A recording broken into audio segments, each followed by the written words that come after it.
also in politics, in economics, and so many other areas, even in religion. I can talk about religion because I'm in the middle of one. So we want to get rid of the corporate, phony, cheating aspect of religion, which demands, which has the need for a local distributor, a local franchise, a local temple or church, and go direct from the student to the guru with no intermediary. We cut out all the middle management, cut out all that local distribution, cut out all the cheating business. Why should we spend so much time and effort and money just to maintain a temple in a particular city when anybody can get on the internet and attend the satsang here? When anybody can go to the website and take any of the courses or read any of the scriptures. You see? It's disintermediarizing. Anti-disestablishmentarianismisticalistic. You get what I mean? We're cutting out the middleman. And this is a revolution because in the past, the main profit was made by the middlemen. And that's why the system is crashing. It's not fair. It's not good. There's too much exploitation. And so the people who actually create the value were being cut out of the profit of their work. You see, and that's not right. It's not fair. So the karma, the bad karma of the old system has finally caught up with it. And now the whole thing is crashing. So we are in the forefront of creating the new system that was going to replace it. But first, the old system has to completely crash. You see? We're not going to come out and say, you know, like the Bolsheviks, oh, we have this new way of government that's really much better than the old Tsar. You know, now you join our party and then we'll take over. It'll be wonderful. No, we got Stalin.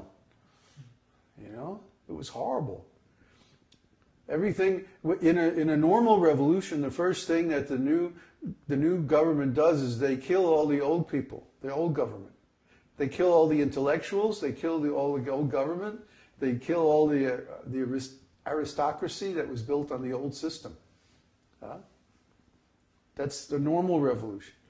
But in this revolution, because the thing is crashing from the inside, not because we're going out on the streets and burning it to the ground, but because it's fundamentally flawed and conditions on the planet are changing. It's time for it to go away. So it's going to go away, whether we do anything or not. But it won't be time to come out with something to replace it until after it's completely finished. Why? Because it's a global system, for one thing. And for another thing, we're not into violent revolution. The violence is on the side of the rascals. The violence is on the side of the old way of doing things, exploiting people and taking the value of their labor away from them. That's violent. That's exploitive. It hurts people. And now we're reaching the end of that because people are out of resources. How many people own their own land? How many people own their own house? How many people fully even own their own car? Most of them are stuck with payments. You go to college and then you have to pay for the next 20 years. So many loans. You know, so how can a person, nobody is free. Nobody even owns the ground that they live on. And if they don't pay, even if they do, if they don't pay their taxes, that can be taken away from them. So just see, do we have any freedom in this corporate world? No, not really. We're slaves to all these these fictitious entities. You know, this is not the Vedic system. The Vedic system means everyone owns their own land, their own home, or at least the family as a group owns it, or if they have a spiritual community like we do, the community owns it. So that resources are shared, first of all, among groups of people. Not that everybody has to have their own refrigerator, their own kitchen, their own TV, their own car, their own everything. That's just an excuse to produce and sell more stuff that people don't need. Instead, there'll be like one community kitchen shared by everybody. And that way you get the result or the benefit of the economies of scale. You only need one refrigerator. You only need one stove, one mixer or whatever. And many, many people can share that. There's no need for everybody to have their own thing. Another thing is that the community owns the property. You see? So we can manage our property, we can manage our community according to our philosophy, and others can manage their community according to their philosophy. You know, and may the best community thrive and prosper. Right? And if any of them are doing things the wrong way, then they won't make it. Sorry, too bad. You see? But what we have now is wrong because it takes one way of doing things and imposes it on everybody. And that means there's no fair trial to see whose way is actually best. See? As long as you conform to the way the system is run, even if you're complete rascals, you can get along. And this is what's going on.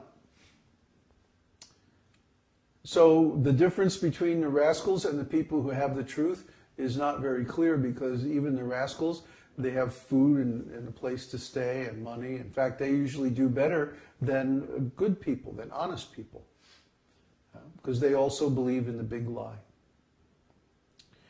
That's another topic. What I'm trying to get at here is that we welcome the opportunity to actually be independent and self-reliant. We welcome the fact that the system is crashing, because it's going to give us an opportunity to show what we can do. It's going to give us the opportunity to show that when people can select their occupation, for example, based on their personal qualities, that they do better, they produce better quality work, and they're happier than if they're forced into a particular occupation by social, economic, or educational needs. And another thing, that when people have spiritual culture and authentic spiritual training and life, that they're happier and they work harder and they do better. They actually take care of the people around them in a much better way than if they're just after some materialistic gain.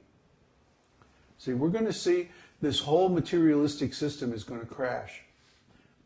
It's already going to happen. It's already actually finished. It's just coasting on its momentum now. But it's actually dead. It's dead. It's been dead for some time, for some years. When the rascals in ISKCON offended Srila Prabhupada, that was actually the end of the Western civilization.